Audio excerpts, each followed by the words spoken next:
সুপ্রিয় দর্শক, আসসালামু আলাইকুম। দেশ ও প্রবাসে যে যেখানেই আছেন আপনাদের প্রত্যেককেই শুভেচ্ছা জানাচ্ছে। আজকে নতুন একটি প্রতিবেদন দেখতেই পাচ্ছেন, আমার সামনে একটি আপু আসছে। আপুটাকে আসলে দেখলেই ভালো লাগে, এত সুন্দর এই প্রতিবেদনে আসতে হয়। অনেকে অনেক রকমের হয়তো চিন্তা ভাবনা করবেন, কিন্তু আসলে যা সত্য সেগুলাই আসলে বলার জন্য আসছে। চলুন তার মুখ থেকেই শুনি। আপু আসসালামু আলাইকুম। ওয়ালাইকুম আসসালাম। আপনার নাম কি? আমার নাম নুসরাত। নুসরাত আপু, কেমন আছেন আপনি? আছি মোটামুটি ভালো। আপনার তো আসলে এখনো প্রতিবেদনে থাকার কথা না, এখানে তো আপনি মনে হয় রাজরানী হয়ে থাকার কথা। আপনি যে পরিমাণে ভাইরাল, মানুষ যে পরিমাণে ভালোবাসা আপনাকে দিতে চেয়েছে বা দিচ্ছে কিনা জানি না, তা আসলে বর্তমান কি অবস্থায় আছে আসলে বলেন। শুনেন ভাই, মুখে সবাই বলে, কাজ কেউ করে দেখাইতে চায় না। বাস্তবতা হলে এতটুকু। আমিও তো মনে করেন 5-6 মাসে কোনো প্রতিবেদন বা কোনো মিডিয়ার সামনে আমি আসি নাই, কারণ আমি একজনের আশায় ছিলাম। উনি বলছিল যে আমারে মনে করেন বিয়ে শাদী করবে, আমারে একটা ছোটখাটো একটা বিজনেস তৈরি করে দিবে সেলাই মেশিনে। তো তার জন্য আমি ওনার কথায় ভরসা পেয়ে আমি ভিডিওর সামনে আসছিলাম না। তো এখন উনি এক ধরনের চিটারি বেইমানি করে মনে করেন চলে গেছে, তার জন্য প্রতিবেদনে আসা। আর না, আমি প্রতিবেদনে কখনোই আসতাম না। ভালোবাসার আসলে একটা কষ্ট দিছে আর কি, ভালোবাসা মানে মুখে বলে কিন্তু অন্তরে দেয় নাই, তাই তো? আর অবশ্যই উনি যে টাইম পাস করতে আসছিল আমি আর বুঝতে পারি না, কারণ আমার তো স্মরণ মনে নেই। ওনার আমি বিশ্বাস করে ওনার সাথে কথাবার্তা বলছিলাম। মানে কি সরাসরি আসছিল নাকি ফোনেই সব? না, শুধু ফোনে কথা বলছি। আসলে তো এটা কষ্টেরই কথা, মানে এত আশা দিল কিন্তু এখন নিরাশা হয়ে গেলেন, মানে এটা ভাবতে এখন কেমন লাগে? ভাবতে খুব খারাপ লাগে। এর জন্যই তো মানুষ বিশ্বাস করতে পারে না।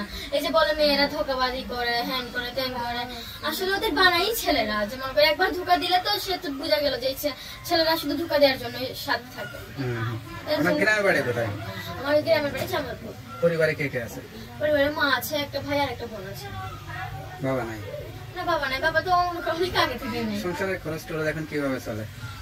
এখন কাজ করে, আগেও কাজ করতাম। এখন মনে করেন আগের থেকে একটু বেশি কাজ করতে হয়, কারণ এখন সব জিনিসের দাম অনেক বাড়তি, খুব কষ্ট করতে হয়। সেলাইয়ের কাজই করেন? জি হ্যাঁ, সেলাই কাজ করি। কেউ মেশিন টেশিন গিফট বা কেউ এরকম কোনো কেউ দেয়টাই নেই? না ভাই, কেউ দেয় নাই। বলতে দিতে চাইছিল, পরে মনে করেন মিথ্যা কথা বলবো না, মায়ের চিকিৎসার জন্য কিছু মনে করেন অল্প কিছু টাকা দিছিল, 5,000 টাকার মতো দিছিল। একজন 2,000 টাকার মতো দিছিল। তো ওটা দিয়ে মানে রিপোর্ট করতে শেষ। আচ্ছা, যাই হোক, মানুষ পাশে দাঁড়াতে চায়, কিন্তু মানুষ আসলে এত পরিমাণে প্রতারণা হয়ে যায়, মানে টাকা পয়সা দেওয়ার পরে অনেকে যোগাযোগ করে না, কথা বলে না, সেটার কারণে মানুষ আসলে বিশ্বাস করে না। ওটাই তো ভাই, দোষ একজন করে ভুগতে সবারই হয়। হ্যাঁ, এটাই। যাই হোক, যেহেতু আশা ধরে আছেন হয়তো ভালো কিছু হবে, বিয়ে শাদী তো করতে হবে, সেটাও তো চিন্তা করেন। হ্যাঁ অবশ্যই। আমি তো সবসময় বলছি ভাই যে আমার পাশে থাকবে শুধু আমি তার সাথেই বিয়ে শাদী করবো। আর আমি প্রেম ভালোবাসা কিছুই করতে চাই না, যে আমার পাশে থাকবে আমি তার সাথে প্রেম তো করলেনই, প্রেমের ফল তো আসলে জিরো। আমি তো পাইলাম না, পাইলে তার কোনো ইচ্ছাই হতো না। সেটা লেখাপড়া করা হয়েছিল?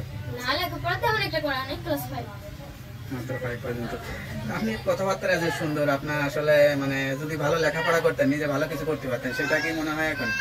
অবশ্যই সুযোগ সুবিধা যদি হয়ে উঠতো, আমার সুযোগ সুবিধা যদি এখনো হয়, তাহলে আমি এখনো পড়াশোনা করবো, কারণ পড়াশোনার কোনো বয়স থাকে না। ইচ্ছা আছে, তাই না? তো যাই, বিয়ের পরে যদি সেরকম হয়, যদি সেরকম কিছু না, বাচ্চা কাচ্চা হইলেও বাচ্চার সাথে লেখাপড়া করতে হবে, কোনো সমস্যা নেই।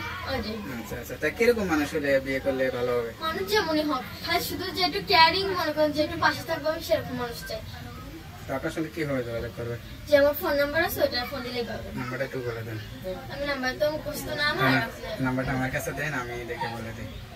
হ্যালো ভাইয়া, শুনতে পারলেন এক অসহায় গরিব ঘরের মেয়ে। আসলে মনটা অনেকটাই সাদা সিধা, মানুষের কথাই বিশ্বাস করে ফেলে, কিন্তু বিশ্বাসের আসলে মর্যাদাটা কেউ রাখে না। আসলে আপু কিরকম সেটাও আমরা জানি না, কিন্তু কেউ আসলে মিথ্যা আশ্বাস দিবেন না। যদি ভালো লাগে, বিয়ে শাদী করতে চায়, সরাসরি এসে তার মা আছে, তার সঙ্গে যোগাযোগ করে বিয়ে শাদী করে সংসারী হয়ে যাবেন। তার নাম্বারটি হচ্ছে 0181373978 নাম্বারটা খোলা থাকে তো? যাক, নাম্বারটা খোলা রাখবেন। আর অবশ্যই 5 ওয়াক্ত নামাজ কালাম পড়ে আল্লাহর কাছে চাইবেন। আল্লাহ কখনো নিরাশ করবেন না, আল্লাহ আপনার মনে আশাটা পূরণ করবে। তো ভালো থাকেন।